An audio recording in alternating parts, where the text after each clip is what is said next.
আমি জানি তুমি বাবা হয়েছো, মা হয়েছো, অথচ এখনো তোমার সন্তানকে দিন শিক্ষা দাওনি।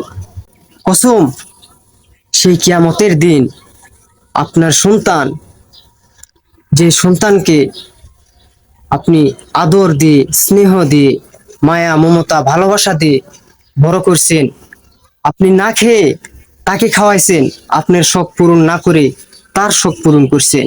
আফসোস, সেই সন্তান আপনাকে কিয়ামতের দিন কাঠগড়ায় দাঁড় করাবে, আল্লাহর কাছে বিচার দিবে। আল্লাহ, আমার পিতা আমার মাতা আমাকে দিন শিক্ষা দেয় নাই, সেই জন্য আমি তোমার সামনে দাঁড়ায় বেয়াদবি করছি।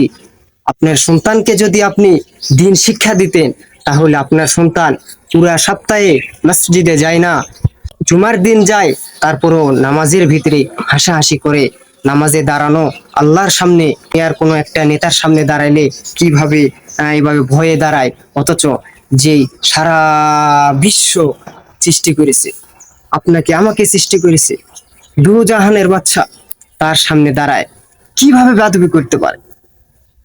সে জানতো না, সে জানে না যে তার সামনে আল্লাহ দাঁড়িয়ে রয়েছে। কারণ আপনি ওই শিক্ষা দেন নাই আপনার সন্তানকে। আপনার সন্তান কি আপনি অনেক বড় ডাক্তার বানাইছে, অনেক বড় ইঞ্জিনিয়ার বানাইছে, আর্মি বানাইছে, র্যাব বানাইছে, কিন্তু আপনি ভুলে গেছেন যে দিন শিক্ষা, যেটার জন্য দুনিয়াতে আসছেন, যেটার জন্য আল্লাহ আমাদেরকে পাঠাইছেন, সেটা আপনি করেন নাই, ফরজ আদায় করেন নাই।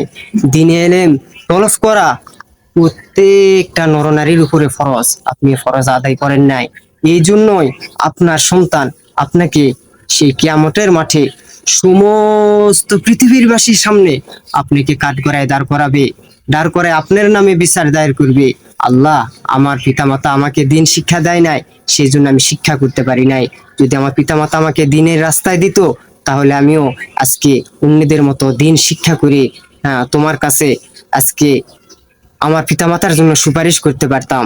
অথচ আজকে আমি আমার পিতামাতার জন্য সুপারিশ না করে তাদের বিচার আপনার কাছে দিচ্ছি। অতএব এখনো সময় আছে, আপনার সন্তানকে দিন শিক্ষা দেন। আপনার কর্তব্য এটা, আপনার উপরে দায়িত্ব এটা।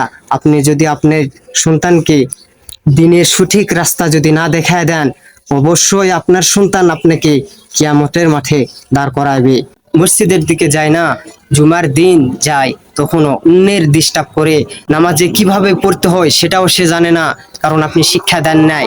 এই জন্য আপনার সন্তানকে আপনি সুশিক্ষায় শিক্ষিত করেন, দিন শিক্ষা দেন, যাতে এরকম আল্লাহ তাআলার সামনে, আল্লাহ তাআলার সাথে যাতে বেয়াদবি না করে। আপনি নিজে চেষ্টা করেন এবং অন্যদেরকে দাওয়াত দেন, অন্যদেরকে ফিরিয়ে নিয়ে আসেন।